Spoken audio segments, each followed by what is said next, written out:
This video was taken in Nevada County. It's a 3-hour time lapse from an Alert California camera where you can see that on and off rain and fog coating the area, complicating travel and scheduled outdoor events. KCRA3's Desert Cortez was in Nevada County with a look at those impacts. The atmospheric river has touched down in Northern California as heavy rainfall hits the foothills ahead of the holiday week. Runoff on roads and ponding water, making for slick road conditions for drivers. Well, it took us almost 5 hours to get here. Ordinarily, it takes 3. Yeah. So it was very, very trafficy. But the rain wasn't heavy until we were close to here. I'm a little sad that I thought I ordered sunshine, and the order didn't quite go through the clouds.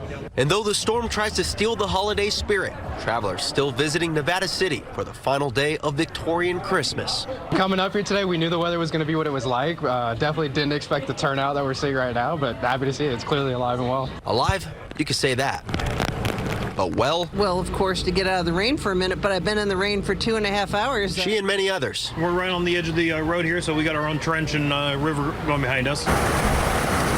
You know, it being a December event, we've gotten all the weather over almost 50 years, so it's not uncommon. Of course, we hope for beautiful sunny days, which we've been so lucky up until today. But even with the rain, the spirit of the holidays can't be drenched. We brought costumes, but of course this weather didn't really allow us to wear them.